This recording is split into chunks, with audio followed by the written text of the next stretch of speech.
What's going on, everybody? Today we're going to be doing a little book review, kind of a book review, more of a discussion. I don't really do like a traditional review. I do want to do more reviews in the future because I have done music. I am going to be coming out with a review for Deadpool. My reviews, I don't like to follow the traditional sense where we rip apart every little tiny fucking detail. I do want to do that in the future, but that's not going to be my focus for every single discussion or whatever it is that I want to talk about, like a movie, a show, whatever, music, whatever, what have you. I don't do it the traditional sense. I do want to do it in the traditional sense, but for today's video, I just want to be doing like a quick little overview, my thoughts and feelings on How to Be Happy by Matt Frad. And basically what he's doing in this book, it's a very short book, by the way. It's a really easy read. It's like 150 pages. You'll probably finish it within a week's time. So basically what Matt Frad does is that he takes St. Thomas Aquinas, who was a Catholic theologian, I believe in the 12th or 13th century. I know it was during the medieval times. And he basically takes his philosophies and theology and applies it to like everyday life, right? Especially in the modern times, because this book was written in I believe, give me one second, in 21. So yeah, so a lot of obviously the problems we're having today was the same 3 years ago, right? With the internet and porn and all this other stuff, especially for young men, right? This book is for everybody, but this book basically just deals with it takes happiness, right? The idea of happiness and Christian theology, and then just basically combines the two. Because me personally, I think the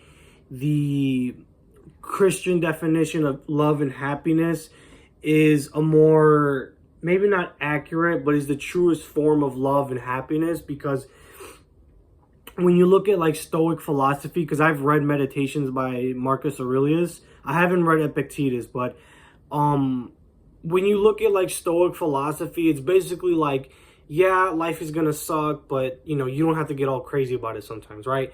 Now, of course, as a man, you shouldn't be breaking down and crying or throwing a temper tantrum every time something goes wrong, right? Because in life, things will go wrong, but can you constantly keep that going? No, we're not robots, right? So eventually at some point you do have to let it out and express your feelings. But and he does talk about that in the book, but there's a difference, and pardon my French because I don't like cursing when talking about Christianity, but there's a difference between being a bitch versus just letting out stress, right? Because you need to let it out. Even Thomas Aquinas talks about it. Matt Frad, quotes him in the book, right?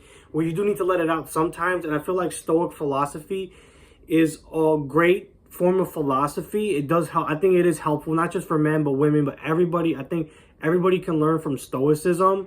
But Stoicism, what I think Stoicism lacks is any form of spirituality.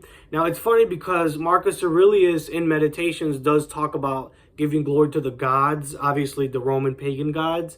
Now, I think that, as a Christian, I believe in God, right? So I do believe that our sufferings, to quote Paul, our sufferings are nothing compared to what's prepared for us in heaven. But I do think that God does allow us moments of suffering so that we could build character, right? It's not just I guess the Stoics would say something like, oh, it just happens just to happen. Well, that just feels pointless. Then you'll become a nihilist, right? And you'll be like, well, everything's pointless. Because if bad shit happens just because bad shit needs to happen, then it's pointless, right? Now, if you're a Christian, okay, well, maybe something bad is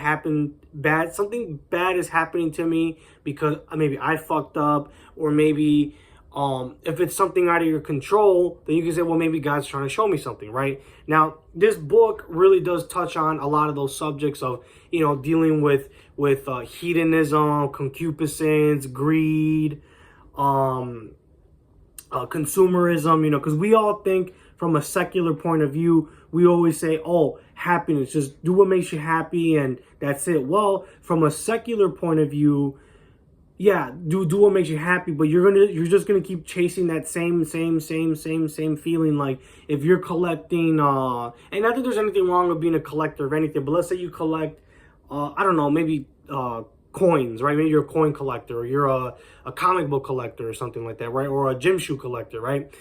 Okay, well, you have all these fucking Jordans, you have all these comics, you have all these coins, but do they really mean anything in the end? No, they really don't, right? So you're going to keep trying to chase this high over and over and over. Same thing with concupiscence. If you're, sleeping around, maybe you're a porn addict, right? You're going to keep chasing that feeling more and more and more, and you're never going to get that fulfilling feeling that you're looking for. And that fulfilling feeling that you're looking for would be a relationship with God, right? That would be, you don't have to be perfect, because I'm far from perfect. I could never be the moralist, right?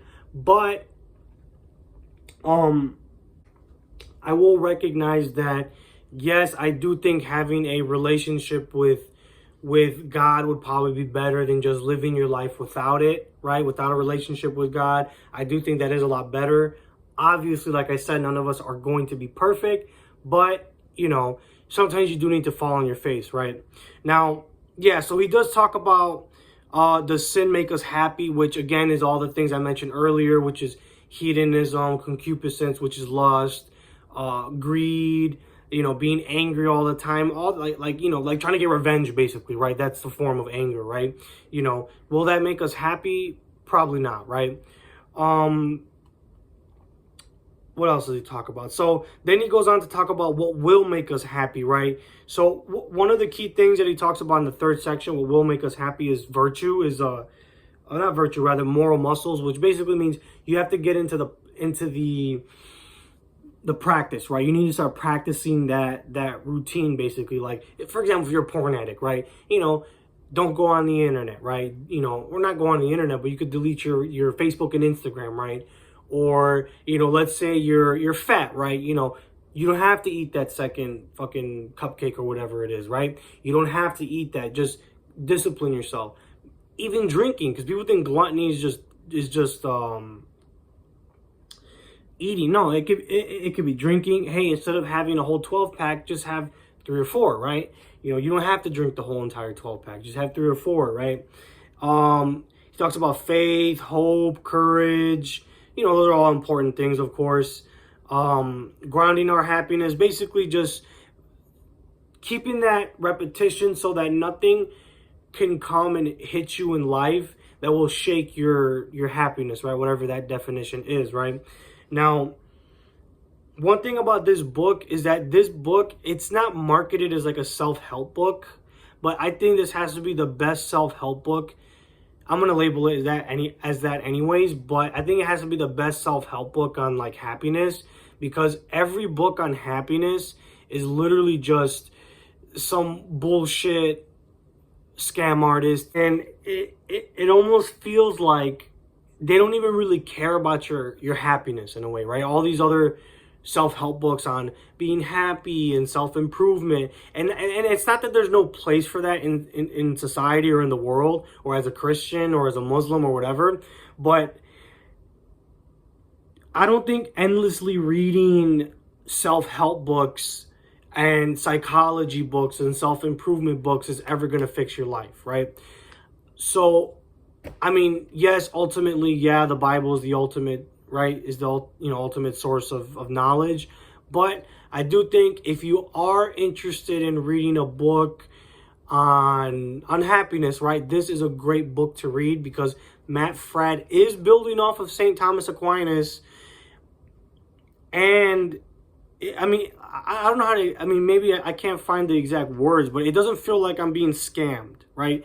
Because yeah, there's a lot of things he talks about in the book, like about like lust and pride, right? Where I'm like, damn, like maybe I'm the problem. Maybe I'm the problem sometimes in my own life, right?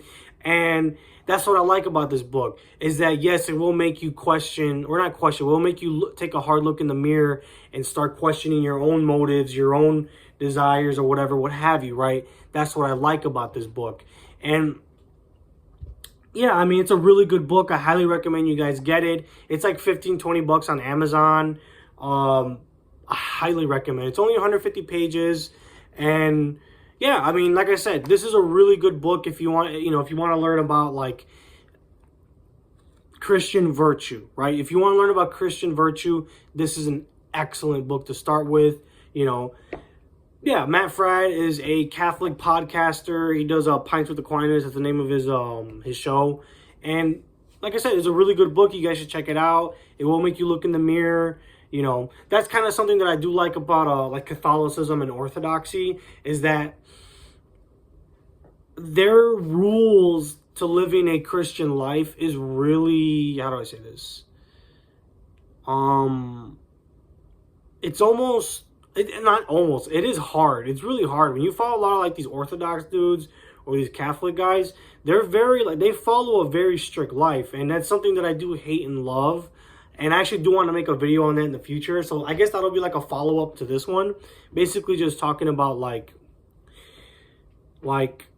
why I hate and love Catholic and Orthodox, maybe virtue or discipline. I have to find a way to word it, but I do want to make a follow-up to that. And real quick, I do want to show you guys some of the books that I am reading. I guess this is where the actual discussion of the book ends. So if you guys want to leave, you can, right? So this is one book that I'm reading right now, The Templars by Dan Jones. And I don't know if I'll be talking about this in the future. I kind of do, just because the intro kind of pissed me off a little bit, but I'll get into that in the future, right? And then right here, Confessions by St. Augustine. He's one of my favorite saints. I actually have a statue of him in the back. I don't know if you guys could see it. One of my favorite saints. I love him a lot. I think his life mirrors a lot of the lives of, men today, and it's like, how did he live a very similar life to us today, almost 2,000 years ago, right? So it's pretty interesting.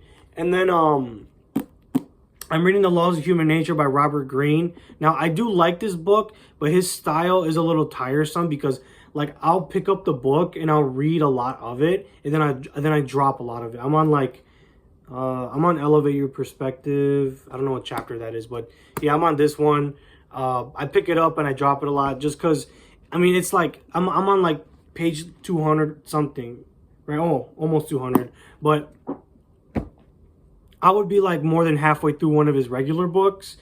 But I feel like Laws of Human Nature would probably be like a better start point. But whatever, right?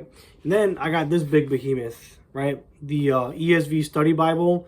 I am reading Job right now because as far as my job is concerned, right now we're in our slow season. So that gives me more time to like read and stuff. So I do want to start ripping this apart, really dig my head into, scripture, obviously from a Calvinistic point of view. But yeah, that's pretty much the video. That's everything I'm reading. Like I said, if you guys do want to check this book out, it is like 15, 20 bucks on Amazon. So yeah, go ahead, read it. Let me know what you guys think. Peace.